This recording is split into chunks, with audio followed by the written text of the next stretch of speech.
Bonsoir à tout le monde. Aujourd'hui, on est donc vendredi, combien, le 5, le 6.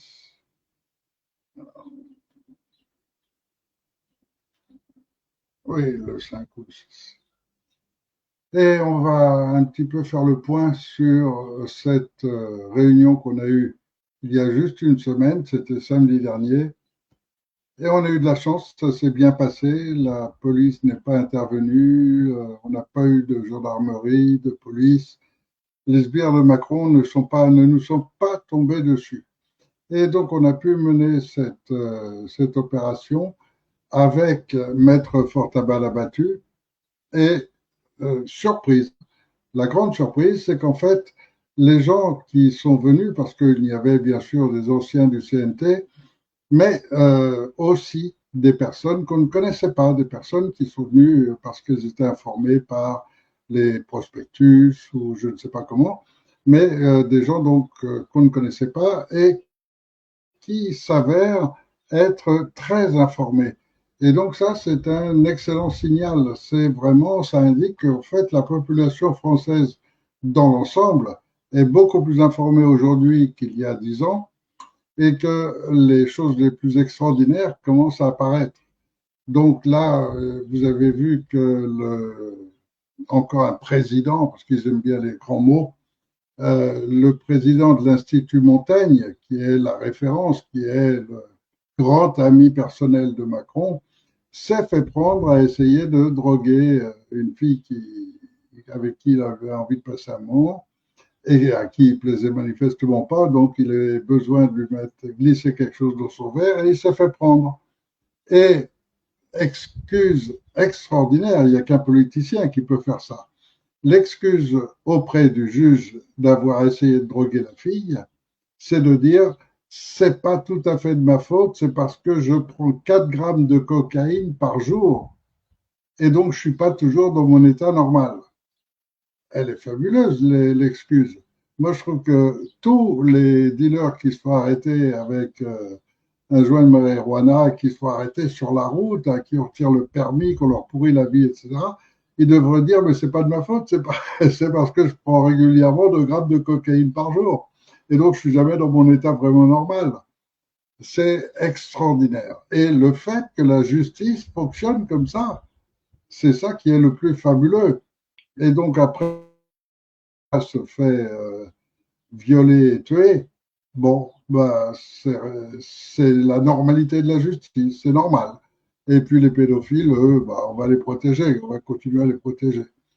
Alors, on a eu la chance d'avoir beaucoup de gens qui avaient vraiment beaucoup de connaissances et on a pu tirer un compte rendu complet qui est, à mon sens, assez riche parce que il nous renseigne sur la réalité de notre monde actuel.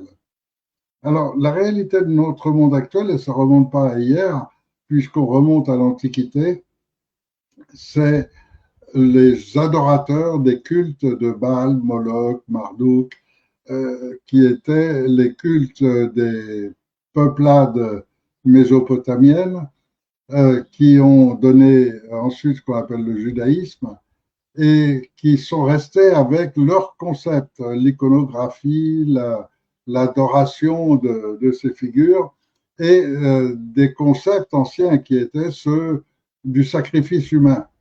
Et on retrouve tout cela après, après l'histoire des siècles, chez Sabbatai de Séville. Mais entre-temps, les grandes religions étaient nées. Et donc, le véritable judaïsme, le christianisme et l'islam. Et ces religions qui étaient basées plutôt sur le bien et sur le juste droit ont créé notre civilisation globalement.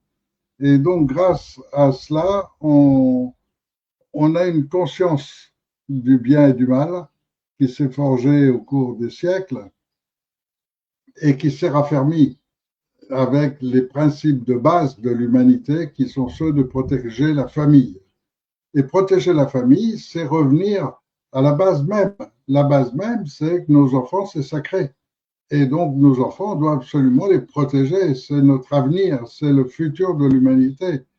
Et en même temps, les vieux sont ceux qui savent le plus enseigner aux enfants. C'est pour ça que dans la famille, beaucoup d'enfants étaient éduqués par les grands-parents qui transmettaient déjà les valeurs profondes. Et ces valeurs profondes, elles sont restées ancrées chez énormément de gens en France. Et donc, l'analyse un peu plus approfondie mène très rapidement au sabbatéen.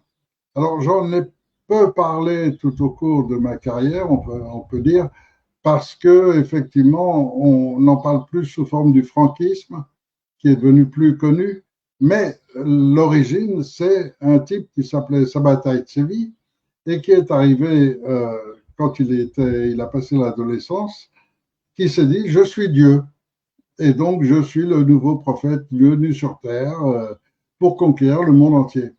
Et Sabbatai Tzvi est un personnage extraordinaire. Il faut lire les livres qui racontent ses biographies. C'est tout à fait un personnage étonnant.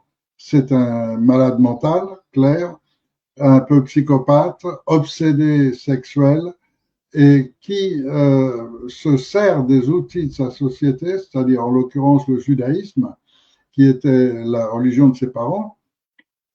Il se sert de cette religion pour la renverser, la retourner complètement. Et pour retourner complètement les principes judaïques, il prend la Torah et explique à tout le monde qu'il faut la lire à l'envers. C'est-à-dire que tout ce qui est défendu dans la Torah, c'est ce qu'il faut faire. Et donc, ça l'amène à se conduire d'une manière absolument abominable, à créer des groupes d'orgies, à créer le vice permanent, et il a un succès énorme. Peut-être qu'à cette époque, les gens étaient tellement brimés ou arriérés, ou j'en sais rien, mais toujours est-il qu'il a un succès énorme et qu'il devient le fameux faux prophète. Et ça, ce qui a donné donc lieu aux Donmei. Les Donmei, c'est un mélange, parce qu'à un moment, il s'est fait arrêter, excommunié par les Juifs et arrêté par le sultan, puisqu'on est à l'époque, il était en Turquie, et donc sous l'autorité des Ottomans. Et là, on lui dit, ou on te coupe la tête, ou tu deviens musulman. Comme il est courageux et qu'il défend ses idées jusqu'au bout, il devient musulman aussitôt, et après un temps de prison, il est relâché et crée une nouvelle religion qui s'appelle les Donmei, c'est-à-dire moitié islamique, moitié judaïque. Et parmi ceux qui l'ont suivi, il y a une famille qui s'appelle la famille Franck, qui part dans le nord pour eux, donc depuis la Turquie, ça veut dire qu'il part vers la Moldavie, vers la Bohémie, vers la Bohème, pardon, qui rejoint donc la Russie, l'Ukraine et toute cette zone-là. Et là, il tombe en rapport très facilement avec les descendants des Khazars. Les descendants des Khazars qui eux-mêmes étaient déjà sous une forme de judaïsme basé sur ceux de l'Antiquité, c'est-à-dire sur le sacrifice humain, sur tous ces principes. Et développer sa religion devient particulièrement facile et il termine par l'idée en quelque sorte de remplacer toutes les régions et donc ils écrivent un livre qui s'appelle le Testament de Satan. Ne cherchez pas, il est introuvable aujourd'hui, dans lequel ils écrivent et décrivent exactement comment faire disparaître toutes les religions pour qu'il ne reste plus que la leur. Et en même temps, comment il faut faire disparaître toutes les nations de façon à ce qu'il n'y ait plus que les gens de sa religion et qu'ils deviennent les maîtres absolus du monde entier. Alors, sur ce principe, ils utilisent un concept que nous avions déjà, qui est celui de la royauté, de la monarchie. Dans la monarchie, le principe assez particulier qui avait été mis en place malheureusement sur les concepts des anciens de l'Antiquité, le principe c'est de dire il y a un pape qui représente Dieu et c'est celui qui est nommé par le pape qui est donc divin. C'est comme si Dieu le nommait directement. Et les rois se sont régalés avec ce principe-là ont créé leur dynastie, etc. Et toute l'histoire, elle est basée là-dessus. Il y a deux grands pouvoirs, la religion et la monarchie. Et là-dessus, Jacob Frank, donc tous les sabbatéens, puisque le sabbatéisme et le franquisme, c'est exactement la même chose, sauf que le franquisme est plus moderne. Mais le principe, c'est maximum de pouvoir, maximum d'argent et maximum de sexe. Et donc, sur cette base-là, développer un mouvement qui va conquérir le monde entier. Et donc, le premier principe établi par le Testament de Satan, c'est établir le satanisme comme religion unique dans le monde pour que tout le monde accepte de livrer ses enfants. Car il faut se rappeler quand même que si on étudie un petit peu les principes antiques, ceux des religions incas, aztèques, égyptiennes, etc., ou Carthage, ne serait-ce que l'histoire de Carthage, où vous voyez que les gens acceptent volontiers de livrer leur enfant pour le sacrifice. Et donc, ce concept qui avait disparu grâce aux religions modernes revient par Sabbatai Tzvi, revient par Jacob Frank et devient un outil pour dire il faut éliminer les principes de royauté et les principes de monarchie. Et donc, pour ça, il faut des révolutions.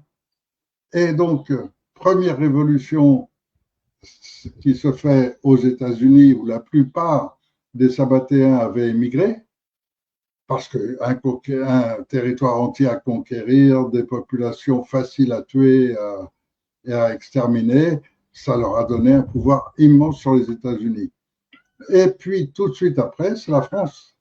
Et donc, en France, c'est immédiatement la révolution pour tuer le roi et faire disparaître le pouvoir de l'Église. Et à ce moment-là, c'est installer les Sabbatéens. Or, les Sabbatéens, c'est qui à cette époque? Eh bien, c'est les Jacobins. Et donc, la religion de Sabbatai Tzvi, de Jacob Frank, passe à travers la franc-maçonnerie, qui est une secte totalement mercantile. Et quand Rothschild fait partie du groupe qui dirige, ben, il peut financer. Et à partir du moment où il peut financer plusieurs centaines de loges en seulement une année, imaginez l'argent que ça représente. Plusieurs centaines de loges en une seule année, on se retrouve avec une montagne de Jacobins, chez qui les principes sabbatéens, qu'ils ignorent la plupart d'ailleurs, chez qui les principes sabbatéens prennent place très rapidement pour remplacer le roi, pour prendre sa place. Maintenant, il faut que le roi soit un sabbatéen. Alors, un sabbatéen, chez eux, c'est donc un franc-maçon de haut niveau. Et donc, il faut faire passer déjà la franc-maçonnerie de opérative à spéculative. Ça, c'est le premier pas qui a été fait dans les années 1730-1740. Et donc, il prépare une multitude de loges de jacobins qui sont prêts à intervenir pour une révolution. Et quand la révolution se déclenche, les Jacobins prennent immédiatement le pouvoir. Et là, ils installent leur système. Et leur système, c'est la République. Donc, en instaurant la République, le principe est très simple. Est-ce que ça vous plaît? Est-ce que vous voulez des choix? Vous voulez de la démocratie? Pas de problème. Vous avez le choix entre la République ou la mort.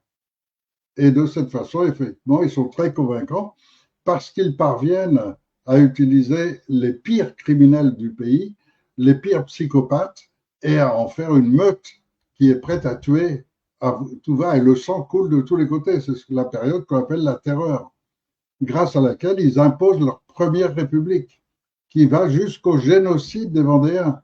Et lisez un petit peu les événements qui sont arrivés à cette époque-là, la monstruosité avec laquelle les humains se sont comportés envers d'autres humains. Mais Hitler, c'est un enfant de cœur à côté. Et on se retrouve dans cette situation où il n'y a plus que ça. Soit vous êtes dans la République, soit vous serez exécuté d'une manière ou d'une autre. Et donc, effectivement, tout le monde devient républicain. Et tout le monde dit la République. Et ils ont lancé leur République. Napoléon est revenu entre-temps, Mais le principe, c'est qu'ils ont repris tous les éléments de la monarchie, mais pour leur profit. Donc, pour remplacer le roi, ils le veulent volontiers, mais ils le veulent en groupe. C'est notre petit groupe maintenant qui devient le roi. On se met un président, on met des ministres, c'est d'autres termes, mais c'est la même chose. Et donc, tous les principes de la monarchie, on les reprend à notre compte pour avoir le pouvoir absolu. Et parmi ces principes, et là on va arriver donc au juridique, parmi ces principes, il y en a un qui est créé, je crois, au XIIIe siècle ou XIVe siècle, qui était celui de créer des procureurs. Les procureurs, ils ont pour mission de protéger le riche contre le pauvre, de faire gagner automatiquement le puissant contre le faible. Et donc le procureur est là pour défendre le roi et les intérêts du roi. Et donc ce principe, ils le reprennent pour leur compte et établissent ce qu'on appelle le code napoléonien, c'est-à-dire donc le principe d'établir une nouvelle justice, mais dans laquelle ils gardent le principe avant tout d'avoir une justice totalement contrôlée. Et elle l'est complètement par les sbires des présidents. Donc, ce sont des sbires, ce sont les gens de la plus petite valeur morale, de la plus petite valeur éthique, des gens qui sont des psychopathes qui normalement devraient être dans des instituts spécialisés ou internés en psychiatrie, mais qui sont parfaits pour remplir leur rôle. Et donc, ces gens vont devenir le nouveau pouvoir, et ce nouveau pouvoir, il est discret. C'est pas le roi directement qui a sa cour à qui. Non, c'est un pouvoir discret qui officiellement appartient à la justice, mais en réalité est totalement contrôlé par le roi, le président. Et donc, par ce jeu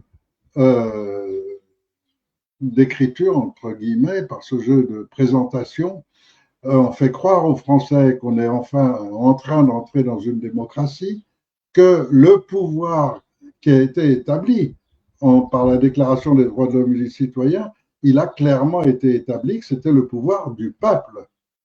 Ce pouvoir, il n'était pas question de le laisser au peuple.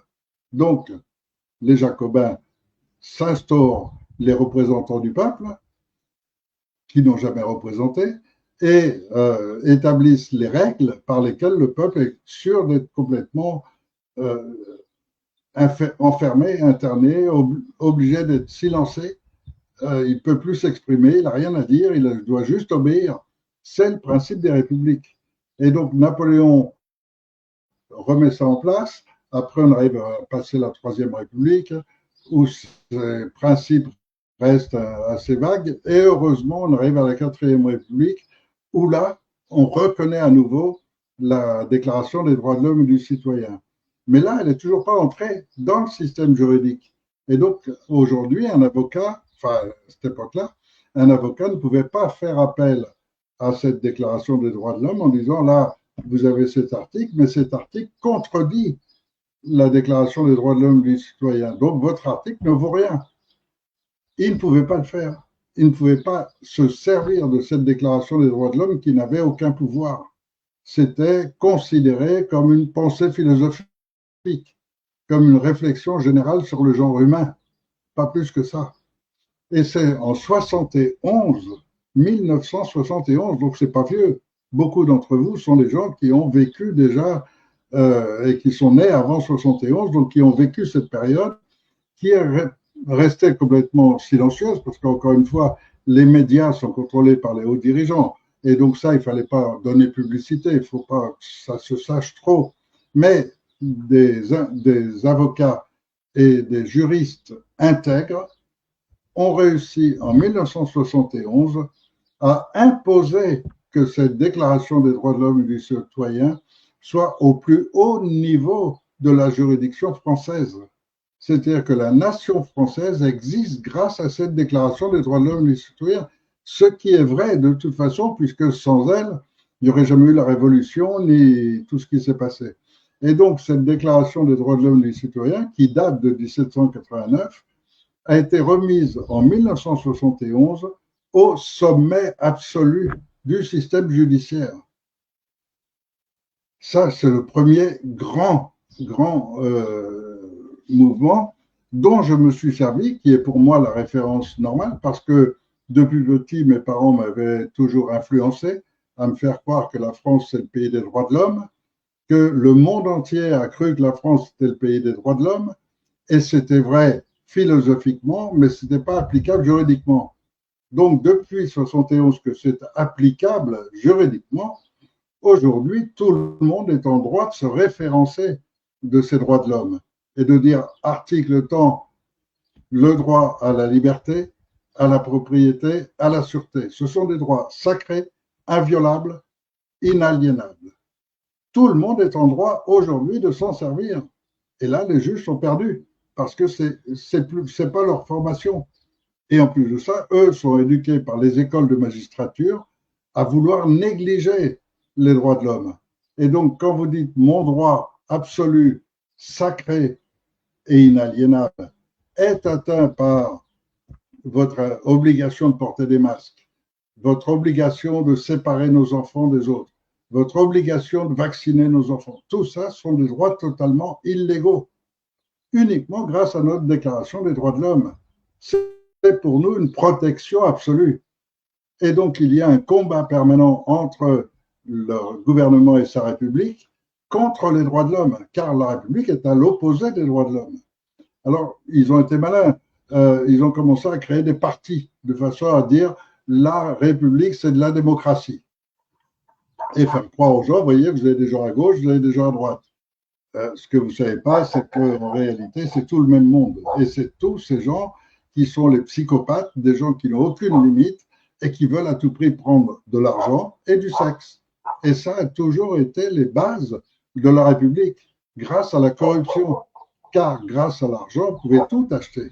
Dans un monde où l'argent devient de plus en plus important, c'est de plus en plus facile d'acheter.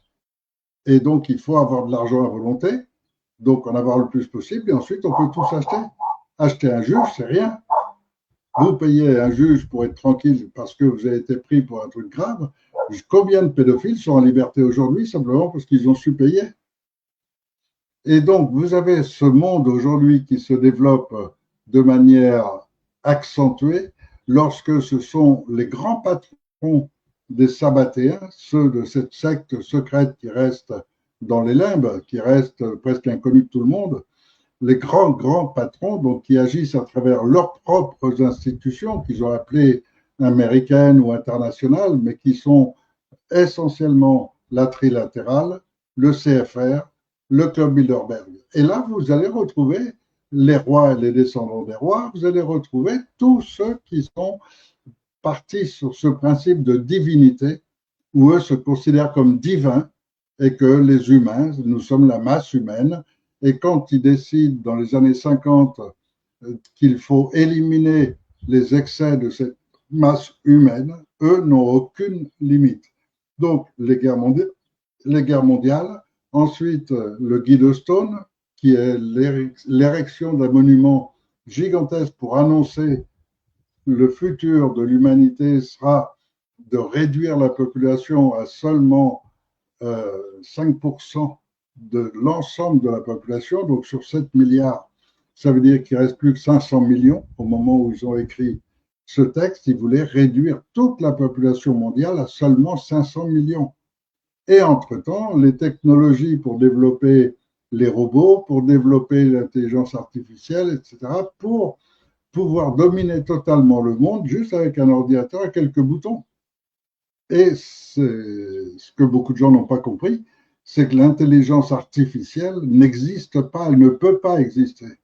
Et donc, vous avez un des grands scientifiques qui travaille là-dessus, qui fait beaucoup de vidéos en ce moment, qui est un scientifique français, et donc qui explique très bien qu'aucune intelligence artificielle ne peut fonctionner. Ça ne peut tout simplement pas parce que c'est inhumain. Et donc, les valeurs humaines par lesquelles on se gère ne peuvent pas entrer dans une intelligence artificielle et ne peuvent pas faire qu'une intelligence artificielle fonctionne véritablement. En revanche, c'est un outil extraordinaire pour abêtir les populations et pour dire, tu n'as pas besoin d'apprendre, tu me demandes à ChatGPT, il va te dire la réponse. Et donc, bon, pour fabriquer des idiots complets, ça, c'est un outil parfait. Et c'est un outil qui est en train de se mettre en route. et qui est en train de se mettre en route sur toute la planète, parce que ce sont les mêmes qui dirigent au niveau mondial et qui dirigent tout.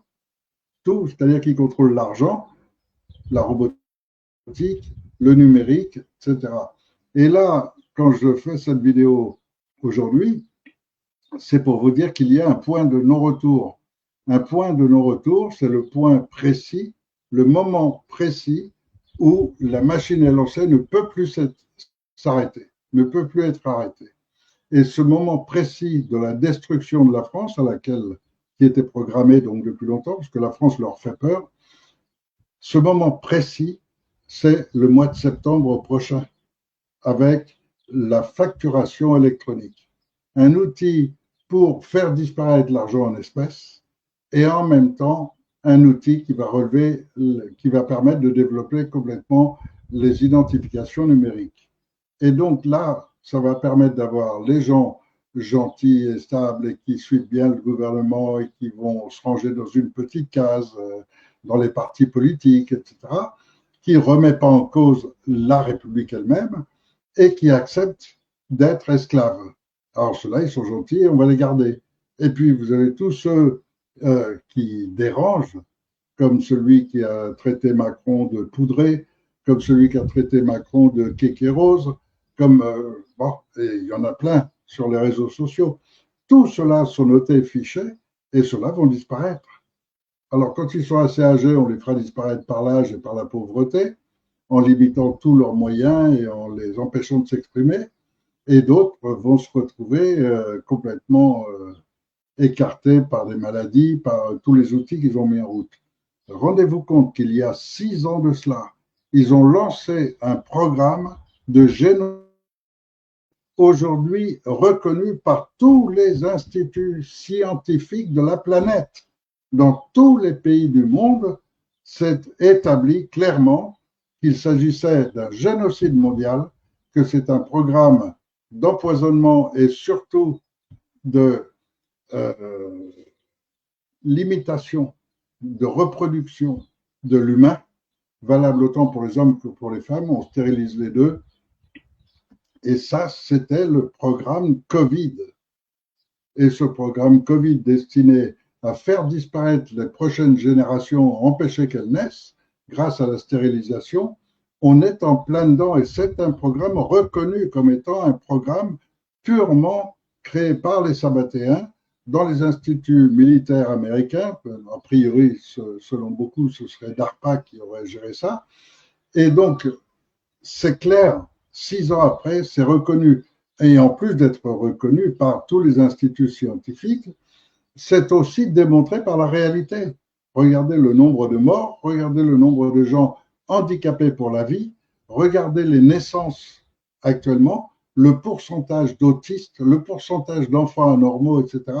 C'est une véritable destruction de l'humain qui est en cours. Alors, quand on a des preuves comme ça, si on avait une véritable justice, eh bien, les gens qui ont été complices de cette opération devraient être en prison depuis déjà longtemps. Or, regardez autour de vous, ils sont tous libres. Tous les dirigeants sont sélectionnés par la franc-maçonnerie, qui sélectionne les plus psychopathes pour le faire monter au plus haut niveau. Ça en fait des ministres. Quand on peut pas, il n'y a qu'un seul président. Donc ensuite, il y a les ministres, les chefs de cabinet. Il y a toute une ribambelle de gens qui sont sélectionnés par la franc-maçonnerie pour être les prochains, comme ce monsieur Bigorgne, président de l'Institut Montaigne. Mais il y en a des quantités comme vous ne pouvez à peine imaginer. Le nombre est absolument gigantesque de tous ces organismes, instituts, ONG, etc., qui servent le même service, les mêmes maîtres, et qui travaillent à cela et à mener ce plan jusqu'au bout. Et ce plan, au mois de septembre, va prendre sa forme définitive avec l'idée numérique et avec la facturation électronique qui va tout de suite couper la France, fermer la France au reste du monde. Et donc, avec cette position, si nous ne réagissons pas avant le mois de septembre, la France disparaîtra naturellement et tout va s'éteindre tout doucement, gentiment. Vous verrez rien, ce ne sera pas dans les journaux, parce que tous les journaux leur appartiennent, c'est eux qui dirigent. Et donc, ce schéma exige une réaction. Moi, j'en ai proposé une qui est claire, c'est une dictature absolue du peuple. Et cette dictature du peuple, ça exige une organisation, une structure qu'il me faut 3 mois pour mettre en place. En 3 mois seulement, c'est une structure définitive qui fait que la France sera pour toujours définitivement hors d'atteinte de ces gens-là, protégés, les enfants protégés surtout, et donc les prochaines générations protégées, mais avec un système qui ne pourra plus du tout être touché d'aucune manière. Et c'est ce qui leur fait très peur. C'est pour ça que bon, on tient à l'écart que toute la franc-maçonnerie est totalement dans les réseaux sociaux. Et donc vous verrez que tous les acteurs qui aujourd'hui vous font des vidéos, vous invitent à des trucs sympas, vous paraissent critiquer Macron, etc. En réalité, tous sont des gens de la République, sont des gens qui veulent entrer dans le système. Simplement, ils rêvent d'entrer dans le système, et pour ça, il faut d'abord critiquer Éric Furil. Il faut surtout empêcher qu'Éric Furil aboutisse à quelque chose. Et donc, pour ça, ils ont toute une armée de francs-maçons qui agitent tous ces réseaux sociaux et qui fait que toutes ces personnalités aujourd'hui qui se présentent sont tous dans le même schéma. Aucun ne rejoint mes trucs. Et les rares qui le font, mais vraiment très rares, ils ne font que recopier mon système. Alors, je vais même vous donner des noms parce que j'en ai marre de tous ces gens. Donc, j'ai le premier avocat que j'avais rencontré quand je suis arrivé en France qui s'appelle Fabrice Bonnard, qui est lui-même un franc-maçon, qui est complètement dans le système et qui rêvait de prendre ma place, qui rêvait de lancer le concept de la transition, mais pour son compte, qui a essayé donc de casser complètement la démosophie, de casser complètement mon système en me dénigrant et en essayant de créer sa propre équipe, qui s'est cassé la figure, mais après qui s'est relevé encore avec un autre mouvement maintenant qui existe, qui s'appelle CSP ou un truc comme ça, avec des gens qui parcourent avec mon programme pour essayer de convaincre les autres. Mais ce que tous ces gens n'ont pas compris, et c'est là le drame, et c'est pour ça que je parle maintenant de dictature, c'est que de mentir en permanence aux gens pour leur dire il nous faut un système de démocratie où c'est le peuple qui va commander, etc. Mais il faut une transition. Et donc maintenant, tout le monde se met à la transition. Ils parlent tous de transition. Quand j'en parlais il y a 5 ou 10 ans, tout le monde était contre moi, disant mais non, ça ne peut pas marcher, de toute façon, il faut un système, etc. Et aujourd'hui, tous admettent qu'il faut une transition. Et donc, une transition, et cette transition qui est un terme pour eux, qui n'est pas une réalité, cette transition pour eux, c'est le faire durer le plus longtemps possible, le temps de prendre mes marques, de prendre le contrôle de la police, de la gendarmerie, de l'armée, de devenir le souverain et de contrôler tout ce monde-là à mon profit. Voilà leur état d'esprit, parce qu'ils sont toujours dans ce schéma de république, ils ne comprennent pas autrement. Car il faut aller encore plus loin que d'écouter seulement la République ou de constater l'histoire humaine réelle. Il faut aller plus loin, il faut l'analyser. Et si on réfléchit à cette histoire humaine, et rendez-vous en compte vous-même à tout moment, c'est la rivalité permanente. Ce qui fait notre humanité, c'est la permanence de vouloir nous dominer les uns les autres. On ne vit que sur la domination. Tout ce qu'on a, tout ce qui existe est basé sur la domination, avoir plus que l'autre, dominer l'autre d'une manière ou d'une autre.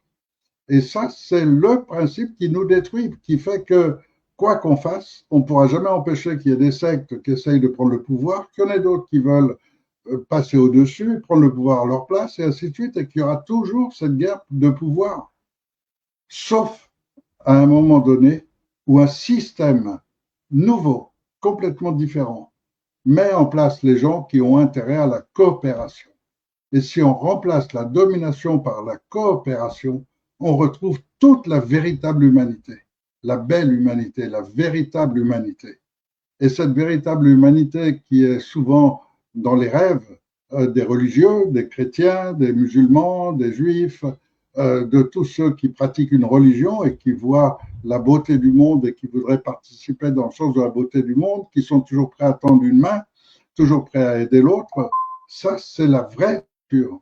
Mais cette vraie nature est empêchée en permanence par le principe de république et de domination.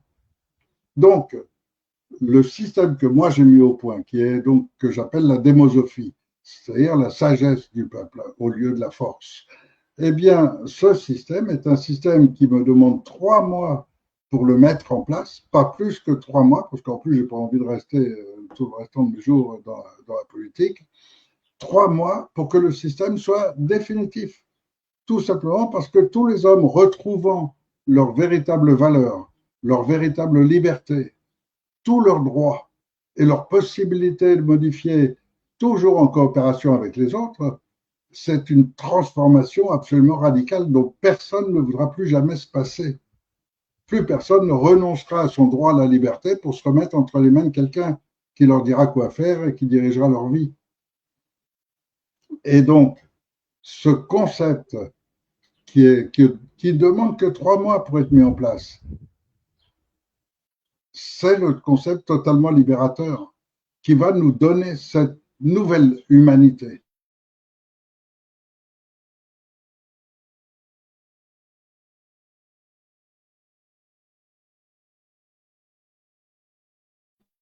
Une véritable humanité. Le principe, encore entendu des vidéos comme ça récemment, Christian Cotten, qui fait partie des gens que j'ai connus, qui a suivi tout ce que j'ai fait, et donc qui a appris forcément avec moi. Et donc, tous ces gens continuent maintenant d'utiliser mes termes. Et donc, ces gens parlent de la transition, parlent qu'il faut créer un conseil de sages, tout le principe de démosophie, mais sans l'âme de la démosophie.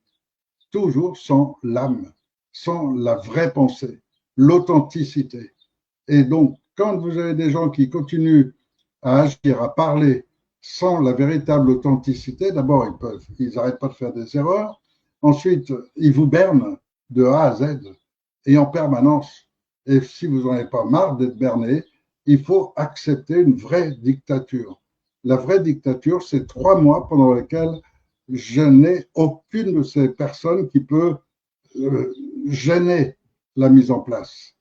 Et j'ai les 300 à 400 personnes utiles qui sont des personnes véritablement intègres. Rien à voir avec ces gens. Des gens vraiment intègres.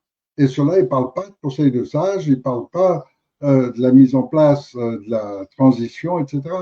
Ils n'en parlent pas parce qu'il n'y a pas besoin, parce que c'est en nous. C'est déjà programmé depuis très longtemps. Moi, je l'ai programmé il y a plus de 20 ans. Et donc aujourd'hui, ces gens ont été convaincus, se sont convaincus en participant à la mise en place des structures. On a mis en place les structures pour l'éducation nationale, pour la santé, pour la justice, pour la finance, dans tous les domaines. Et récemment, en matière de justice, simplement le fait que le peuple, qui est le seul vrai dirigeant de la France, c'est le peuple souverain. C'est pas une clique de la franc-maçonnerie, des sabbatéens ou une clique quelconque. Non, c'est le peuple. Or, le peuple qui dirige, s'il veut une justice indépendante, bien sûr, elle ne peut pas être entre les mains de la République. Elle ne peut pas être entre les mains d'un président. Or, le président, vous choisissez un ministre de la Justice, c'est un non-sens. Donc, si on comprend un petit peu le schéma d'une vraie justice, cette vraie justice doit être totalement indépendante. Et totalement indépendante, et en même temps être celle du peuple souverain réel. Or, le souverain est tout de même respecté. D'abord, dans les termes, puisque cette déclaration des droits de l'homme et du citoyen est au sommet de la hiérarchie de toutes les normes juridiques françaises. Donc ça, c'est un premier point. Deuxième point, même l'ONU l'a admis, avec ce droit des peuples à disposer d'eux-mêmes.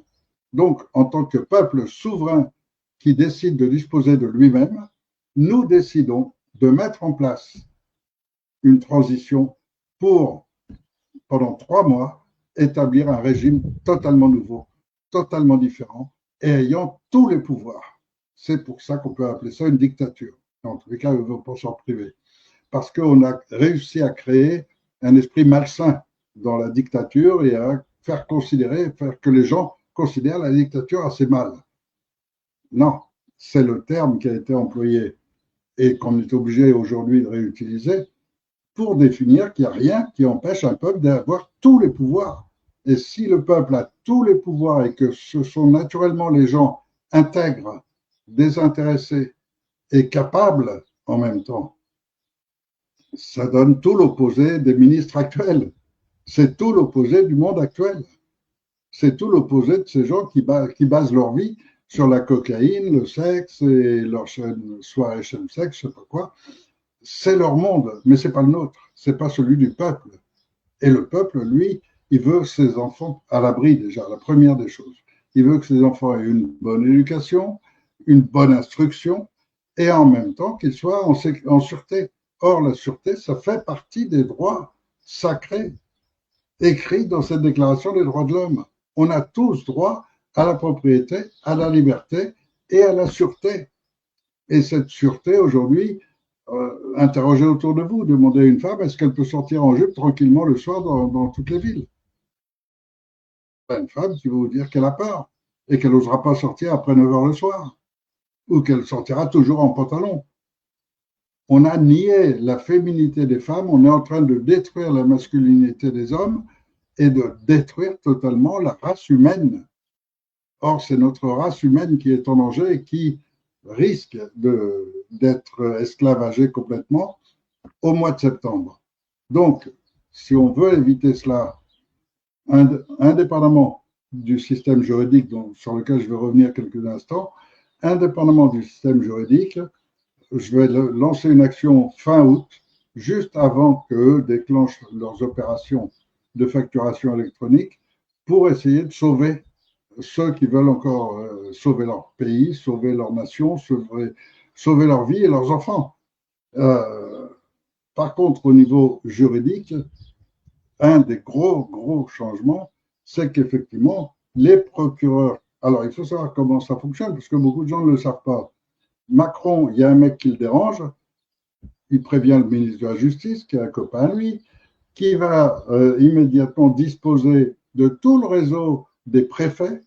Et à travers tout ce réseau des préfets, ils ont aussi les avocats généraux, c'est-à-dire des procureurs généraux à qui ils peuvent demander ce qu'ils veulent. Et donc, on va prendre un procureur général et on lui dit, Éric Furil, il faut qu'il disparaisse. Il faut l'emprisonner, il faut l'enfermer, il ne faut plus qu'il puisse s'exprimer.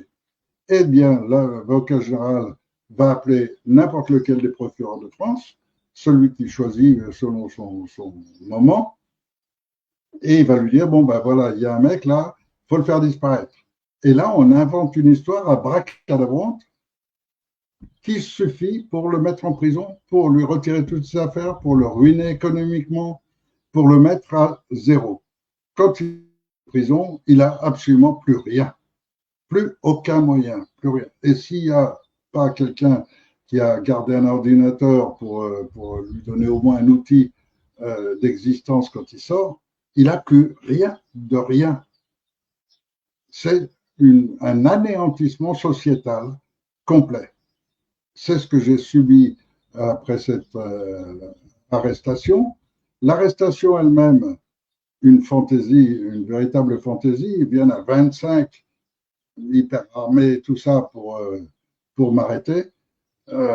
Ensuite, 5 jours de garde à vue, bon, je ne rentre pas dans les détails. Et ensuite, les prétextes pour m'emprisonner. Mais des prétextes aberrants. Un procureur qui invente que j'ai volé la Tour Eiffel. Bon, c'est un crime grave de voler la Tour Eiffel en France. Et donc, ça mérite la prison. Et on le met en prison. Mais il n'y a personne qui va vérifier si la Tour Eiffel a été volée. Il n'y a personne qui va demander comment il a fait pour emporter la Tour Eiffel, où est-ce qu'il l'a cachée. Il n'y a personne. Personne. Parce que ce n'est pas le rôle du juge. Le juge, lui, il est noté selon comment il est gentil avec le procureur, comment il va marcher dans la combine. Et donc, il va tout de suite faire un ordre d'interner. Il faut le mettre en prison, quelqu'un qui a volé la Tour Eiffel, c'est normal. Et donc, ce genre de folie est courant dans le système judiciaire actuel. Mais en même temps, toute cette gendarmerie, elle est en train de guetter en permanence qui commet le crime de lèse-majesté.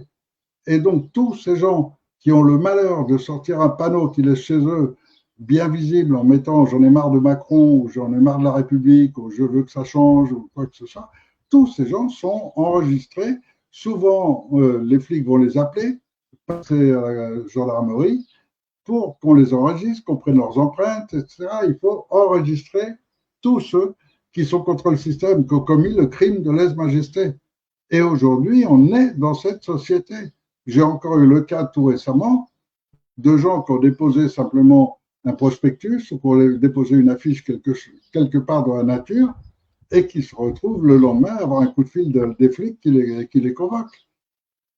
On est entré dans un totalitarisme monstrueux dans lequel on vit maintenant. Et moi, je ne supporterais pas d'y vivre longtemps. Mais j'espère que beaucoup de gens ne supportent plus ce totalitarisme, ne supportent plus ces ingestions telles que les lois de Sarkozy. Imaginez un peu Sarkozy qui fait une loi pour donner au procureur le droit de perquisitionner chez vous, de prendre ce qu'il veut chez vous à n'importe quelle heure du jour ou de la nuit. Mais ça, même Hitler n'avait pas osé. Maintenant, ça se fait. Ça, c'est depuis Sarkozy. Sarkozy est un sabbatéen pur. Lui, il fait partie du haut du panier, on va dire. Sa famille, c'est le haut du panier. D'ailleurs, il est lui-même un descendant direct de Jacob Frank. Et donc, Sarkozy, c'est largement au-dessus de ceux qui ont suivi des Hollande, des Macron, ce sont des petits, ceux-là. Mais Sarkozy, c'est un niveau largement au-dessus. C'est pour ça qu'il peut tout se permettre, y compris supprimer le crime de haute trahison. Comme il va le faire, eh bien, il supprime le crime du code. Et à partir de ce moment-là, il n'y a plus de flic pour l'arrêter, il n'y a plus de juge pour le juger. Simplement, il l'a supprimé. Et attendez-vous à ce que demain, on supprime le... Pourquoi? Parce que ce sera plus écrit. Et donc, le juge n'iront plus juger les gens pour un crime qui n'est pas commis. Ce n'est pas un crime. C'est vers ça qu'on se dirige. Et si vous en prenez vraiment conscience, alors vous êtes conscient qu'il faut réagir de toute urgence. Voilà ce que je tiens à vous dire. Moi, personnellement, je ne vais pas lâcher. Je sais qu'il me faut 3 mois. Si j'ai ces 3 mois, pour que j'ai ces 3 mois, il me faut une grosse force de police pour procéder à l'arrestation des criminels, pour qu'ils ne puissent pas m'assassiner durant ces 3 mois, pour que j'ai 3 mois de sûreté totale pour mettre en place cette structure. Après, je ne suis plus là, après je disparais. Mais il me faut absolument ces 3 mois. Une fois ces 3 mois, la France fonctionnera avec un conseil de sages, des gens dont vous êtes sûr, car c'est vous-même qui allez les choisir, les déterminer, qui allez les tester, et avec une structure complète qui fait que même si parmi eux, il y avait un véreux, il serait immédiatement rejeté par le système. Il ne pourrait pas fonctionner. Et donc, moi, je vous propose ça, je vous l'offre, et il me faut trouver ces 3 mois. Alors, je prévois une opération pour fin août, de façon à essayer d'être juste à temps avant le point de non-retour, parce que quand eux auront lancé leur machine, on sera anéanti. Il faut savoir qu'eux ont préparé leur machine et tout est prêt de leur côté, au niveau financier, au niveau militaire, à tous les niveaux. Et ils ont prévu des révolutions qui vont commencer en octobre. Sachez-le, c'est prévu. Ça va être des mouvements avec les jeunes, avec les banlieues, ça va commencer dans les grandes villes. Ils ont prévu aussi qu'il y a une partie de la police et une partie de la gendarmerie qui risque de se retourner du côté des révoltés. Ils le savent pertinemment, ils savent que tous ne sont pas bêtes, que beaucoup sont quand même conscients de ce qui se passe, que beaucoup sont prêts à tourner les talons et à virer de bord et à s'opposer aux gouvernants. Et donc, ils ont prévu aussi une partie de l'armée qui va aller du côté des révoltés. Et eux, de leur côté, ont prévu une force générale pour anéantir et tuer rapidement toutes les forces de police, de gendarmerie et de l'armée française. Ça s'appelle Eurogène Fort. C'est une force non seulement des pires psychopathes, des pires criminels que le monde ait jamais porté, qui en plus est aidé par la plus haute technologie qui soit, avec des robots, avec tout ce qu'il faut. Et donc, ces gens sont là pour éliminer ce qui resterait de gendarmerie, de police ou d'armée intègre, qui voudraient au dernier moment essayer de rejoindre le peuple ou qui prendraient conscience au dernier moment. Et ça s'appelle Eurogenfor. Donc, vérifiez, allez sur le, faites quelques recherches et vous allez découvrir tout ce qui se passe. Et tout ce que je viens de vous dire est vérifiable à tous les niveaux. Je vais vous mettre le compte-rendu qui est fait, sur lequel actuellement travaille Maître Portabal Abattu, probablement avec d'autres avocats, car sûrement vous avez entendu il n'y a pas longtemps les interviews qu'a donné Michel Hamas, qui lui aussi est un avocat qui combat la pédocriminalité et la pédophilie, mais qui reste dans un petit schéma, qui est seulement celui-là. Or, le schéma est beaucoup plus large, beaucoup plus grave. Et ça va jusque toutes les formes de drogue qui aujourd'hui sont acheminées en France par l'État français. Toute cette cocaïne, etc., est acheminée par l'État français. Et il suffit des enquêtes, il suffit d'écouter les journalistes de ceux qui ont fait les vraies enquêtes. Mais cela, il faut les faire taire.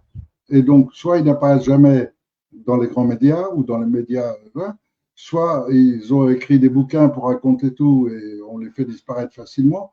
Regardez Gary Webb. Gary Webb est un journaliste doté du prix Pulitzer. Donc, c'est pas un petit mec, c'est un mec qui a fait des études, qui est un journaliste intègre complètement et qui a révélé les marchés de la drogue aux États-Unis. Et ils ont trouvé le procureur idéal pour s'occuper de lui. Le mec, il prend 2 balles dans la tête. 2 balles dans la tête. Et le procureur appelle ça un suicide.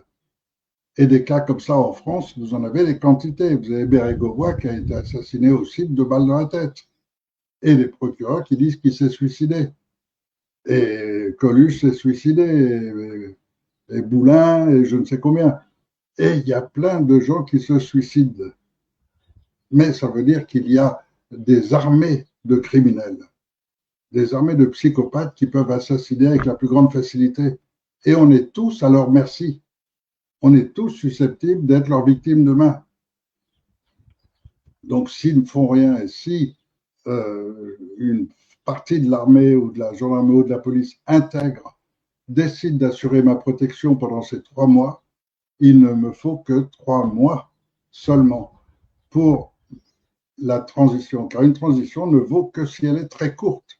Une transition qui va durer des années, c'est ce que tous essayent de proposer en disant oui, il faut mettre à conseil des sages, il faut, oui, reprendre mon schéma, c'est pas compliqué. Mais quand on ne sait pas comment faire, quand on n'est pas authentique, quand on est juste pour essayer de prendre une place, bah, ça donne ce que les merdes que vous faites et, avec toutes les erreurs, etc. Et ça donnera la même chose que tout le reste. C'est-à-dire un morceau de République qui vous reviendra. Bon, ça vous fera quelques sous. Mais il est temps de passer à un autre niveau. Et il y a heureusement de plus en plus de gens qui se rendent compte qu'il faut passer à un autre niveau. Et cet autre niveau, c'est un niveau qui est beaucoup plus proche du spirituel et qui a pris conscience du mal de notre société actuelle. Souvent des gens qui ne savent pas l'analyser, qui n'ont pas tous les éléments, qui sont un peu perdus dans ce schéma entre le crime, la psychopathie, les manipulations, et en plus de ça, les programmes MK Ultra qui sont appliqués à des populations entières. Car des gens dotés des concepts du mal savent utiliser les inventions, les inventeurs, les gens les plus purs, ils savent les utiliser, les manipuler, les faire travailler pour leur profit, pour leur plan machiavélique. Ils savent le faire. Et ils sont rodés à cela, parfaitement rodés à cela. Ça remonte à Machiavel, déjà à cette époque. Et donc, ils savent parfaitement manipuler. Alors, fin août, je vous donnerai des nouvelles avec peut-être quelques outils sur les manières dont on peut procéder, alors qu'on n'a pas de moyens, alors que moi, ils m'ont totalement dénudé. Je suis sans rien. Imaginez, 70 ans, Avant de quitter l'Espagne, j'avais 3 cliniques, une vie assurée, tranquille, et j'ai tout perdu pour entrer dans cette politique de merde, pour revenir en France et pour lancer ce concept et de le transmettre. Heureusement, j'ai quelques amis en Espagne qui maintiennent les concepts démosophiques et qui s'activent sur les réseaux sociaux. J'en ai aussi en Italie. Donc, des gens qui sont prêts à déclencher la même chose que ce qu'on va faire en France. Ils vont le faire chez eux. Ça veut dire qu'on est au moins 4 pays qui vont très vite, pratiquement immédiatement, suivre ce que nous, on va faire en France. Mais tous ces pays sont conditionnés à croire que ça doit venir de la France. C'est psychologique, c'est dans l'esprit de tous les Européens. On bougera quand la France bougera. C'est à la France de bouger la première. Ils ont raison, et à nous de le faire. Et si on le fait, ça changera le monde. Et ça changera le monde, je vais vous donner l'exemple tout simple. Vous avez actuellement un système européen coincé par von der Leyen et un système des banques qui appuie là-dessus et qui est là pour ratisser tous les pays d'Europe. Or, tous les pays d'Europe sont ratissés. Tous les peuples d'Europe sont en train de s'appauvrir terriblement. Combien de gens ne peuvent plus transmettre leur héritage? Ils ont une maison qu'ils ont mis 20 ou 30 ans à créer, ils ne peuvent pas la transmettre à leurs enfants parce que les impôts, parce que... Et vous avez donc un appauvrissement général de toute l'Europe. Imaginez, nous, en France, au moment où je commence ce programme de 3 mois, je lance l'un des tout premiers programmes, c'est celui qui est financier. Un programme dans lequel tout le monde se retrouve avec 2 ou 3 000 euros de plus chaque mois automatiquement. Et en plus, en dehors de l'euro, en dehors de leur système. Mais imaginez la situation. Tout d'un coup, des gens qui retrouvent une qualité de vie, l'argent, des cultivateurs, tous ces gens qui travaillent dans la production alimentaire, tous ces gens qui, tout d'un coup, vont pouvoir vendre beaucoup plus. Tout simplement parce qu'on a mis en place une TVA flexible. Une TVA qui fait que sur le marché français, tous nos produits de France deviennent très peu chers, beaucoup moins chers que ce qui vient d'ailleurs. Mais les cultivateurs, ils vont se gaver, ils vont être heureux comme tout d'avoir un marché énorme et qui est le marché national. Mais vous vous rendez compte la pagaille en quelques jours seulement, la pagaille mondiale qu'on va provoquer. Quand les Américains ne pourront plus vendre leur bœuf aux hormones, ne serait-ce que de leur enlever le marché français, déjà ça va leur faire mal. Mais en plus, l'Espagne, l'Italie, l'Allemagne, la Belgique, qui arrêtent d'acheter les merdes qu'ils font pour acheter les produits de qualité. On réveille déjà notre agriculture. On réveille en plus le niveau de vie, la qualité de vie chez nous Français. Mais quand les autres vont voir comment tout d'un coup les Français retrouvent ce niveau de vie, mais est-ce que vous croyez qu'ils vont accepter de rester derrière? Non, ils vont exiger la même chose chez eux. Et tous vont en venir à la démosophie, c'est-à-dire un concept où les peuples sont véritablement souverains, mettent à la tête de toutes les institutions les gens les plus capables, les plus intègres, et un système dans lequel ils ne peuvent pas empêcher que ça fonctionne. C'est une révolution mondiale. Voilà, je ne sais pas comment je dois le dire, je ne sais pas comment faire pour arriver à ce que les gens en soient convaincus.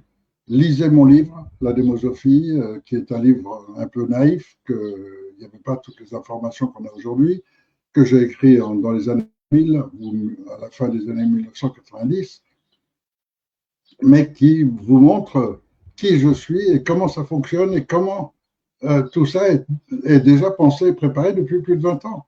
Et qu'aujourd'hui, j'ai eu la chance, essentiellement avant le Covid, entre 2014 et 2020, j'ai eu la chance d'avoir un appui de plein de gens extrêmement pointus, des gens dans l'énergie nucléaire, des gens, des ingénieurs en pagaille, des philosophes, des penseurs, des vrais.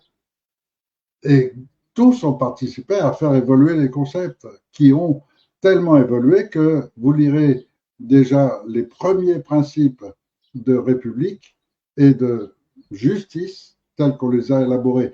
Et ce n'est pas moi qui les ai élaborés. Je rappelle bien que dans tous les chemins que j'ai menés, j'ai toujours agi comme un président, c'est-à-dire quelqu'un qui préside, qui donne les indications, ramène les gens, etc., mais qui n'est jamais moi-même offert mes idées. J'ai toujours laissé les gens totalement libres de décider, de choisir, etc. Or, le compte-rendu qui vous est présenté maintenant, c'est le compte-rendu de la pensée de tous ces gens qui ont participé au tribunal populaire et donc qui veulent un tribunal populaire et un tribunal populaire qui soit la législation, qui soit légale, qui soit enregistrée. Les cours d'appel ne servent strictement à rien. Elles n'ont jamais rectifié des jugements complètement fous. Elles servent en général souvent à rectifier les mêmes. Ensuite, c'est les mêmes personnes qui, de toute façon, passent dans les cours d'appel. Donc, le principe des cours d'appel est une absurdité. Supprimons totalement les cours d'appel et on les remplace par les tribunaux populaires. Et là, vous allez avoir des gens sensés et des gens sensés qui ne sont pas limités par le code napoléonien. Donc, des gens qui peuvent dire, lui, il a déjà violé 3 gamins, on lui coupe la tête. Ben, si c'est ce que vous décidez, vous le décidez. Et ce sera la loi. Mais ce ne sera pas une loi définitive. La fois d'après, ce sera d'autres gens qui diront, non, celui-là, on ne lui coupe pas la tête. Je ne sais pas, ils font ce qu'ils veulent. Mais justement, faire ce qu'on veut. C'est ça le souverain. Et un peuple souverain, il fait ce qu'il veut. Et en tant que peuple souverain, on respecte tous notre propre liberté, donc celle de l'autre. Et donc, c'est naturellement que notre système va être en permanence en vie. Parce qu'une justice qui repose sur des codes établis il y a 200 ans, sur des lois strictes, etc., et qui se contredisent toutes, c'est un système qui est déjà mort. Donc le système judiciaire français, il est déjà mort. Aujourd'hui, les juges n'ont qu'à piocher. Voilà, lui, il a fait quoi? Il a écrit un article méchant contre Macron. J'ai l'ordre du procureur de le condamner. Bon, bah, il n'y a plus qu'à fouiller dans les bouquins, dans les codes qu'on a, et on peut trouver plein de trucs à lui reprocher. Et on peut gérer une accumulation de fautes à reprocher. Alors, on en donne quelques-uns aux flics, aux gendarmes, pour leur donner du boulot, ça les occupe. Donc, on arrête un mec en voiture et on fouille et on cherche. Ah ben tiens, là, il manque une lumière, là, vous n'avez pas le code, vous n'avez pas fait vous n'avez pas l'assurance, vous n'avez pas fait le contrôle technique, etc. Et on ajoute les PV, et voilà. Et donc, il y a toute une liste. Mais d'où c'est de la justice, ça? Le mec n'a fait aucune faute, pour lui bien. Euh, pourquoi on va chercher le truc pour lui mettre une faute sur le dos? Et ça, c'est notre système actuel. On cherche qu'est-ce qu'on peut trouver contre quelqu'un. Et ça, c'est l'opposé de la nature humaine. La nature humaine, c'est la coopération, c'est l'entraide et c'est la tolérance. Ça, c'est la véritable nature humaine. Donc, je vous donnerai des nouvelles de moi-même dans 2 mois. Là, pendant 2 mois, on va surtout travailler sur les bases.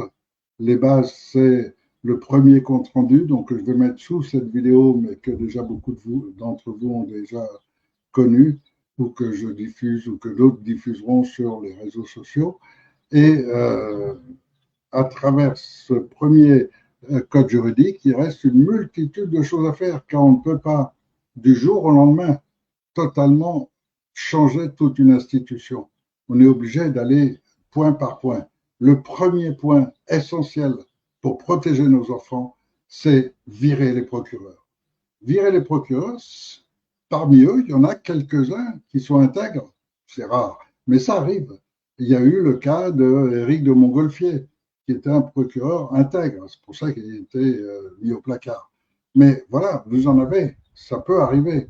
Et donc, rien n'empêche en tant que peuple qu'on prenne la décision de surveiller les procureurs, de contrôler ce qu'ils font et d'être présent du matin au soir avec différentes personnes et d'assister à ce qu'ils font. Et quand on voit que dans les écrits, une femme est venue déposer plainte pour un viol sur son gamin et que le premier réflexe du procureur, c'est de la faire enfermer ou interner, et puis de chercher les fautes et de former les flics à l'interroger de manière à l'amener comme ça, Je vous invite à regarder un peu les émissions de Pierre Barnérias, c'est notre petit secret ou un nom comme ça, dans lequel vous avez l'exposition des réalités. L'exposition des réalités, c'est une femme comme Tiffany George qui se retrouve dans les conditions les plus épouvantables qui soient avec une tentative de meurtre.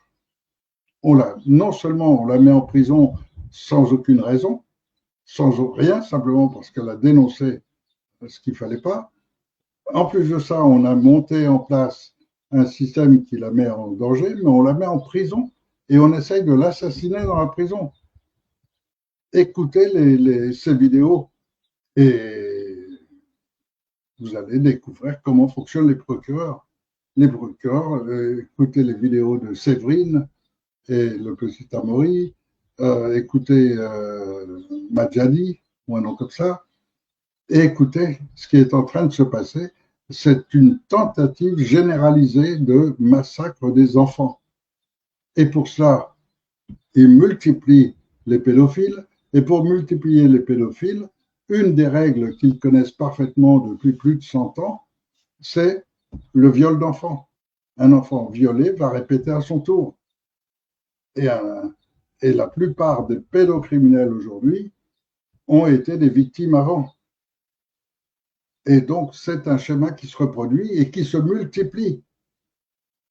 Et c'est ce qu'ils voulaient. Et aujourd'hui, c'est ce qu'il faut faire. Et ils continuent à aller dans ce sens-là. Donc, il faut bloquer totalement les procureurs, leur interdire totalement d'inventer des histoires pour enfermer les gens ou les silencier. Et je crois qu'on a les deux premières bases à partir de là. Après, il y a une simple logique. Si un mec a volé de l'argent et ensuite, avec l'argent qu'il a volé, a réussi à léser d'autres personnes et là, il se fait prendre, est-ce qu'on doit le condamner que pour les personnes qui viennent de léser ou pour aussi tout ce qu'il a commis grâce à l'argent qu'il a volé la première fois? Voilà une vraie question. Donc, quand un mec est élu en ayant triché aux élections et que la justice a reconnu qu'il a triché, qu'il a obtenu des fonds, etc., enfin, peu importe.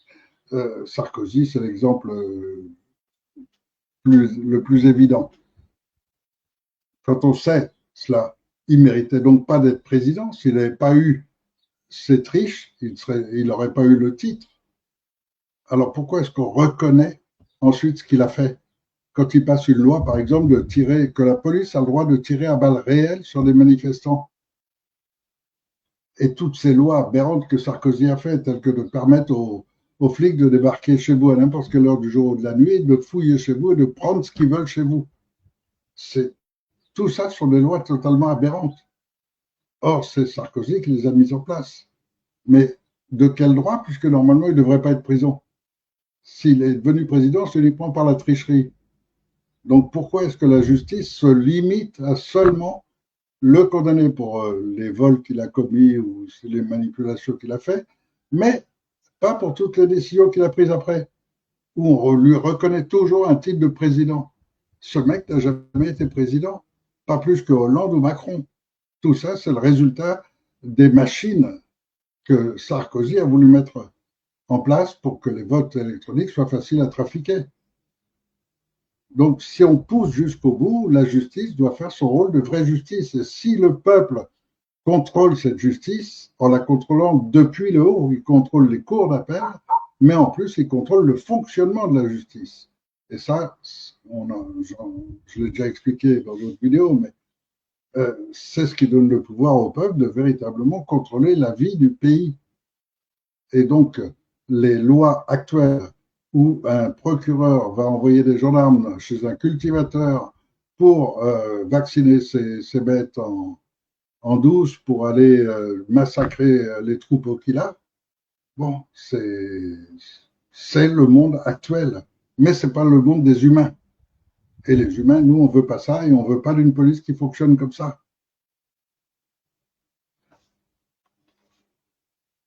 Voilà, j'espère que je ne suis pas tout seul, j'espère que vous êtes nombreux. Et si vous l'êtes vraiment, mettez cette vidéo en avant, mettez-la en évidence, faites bouger les choses. et faites-la connaître.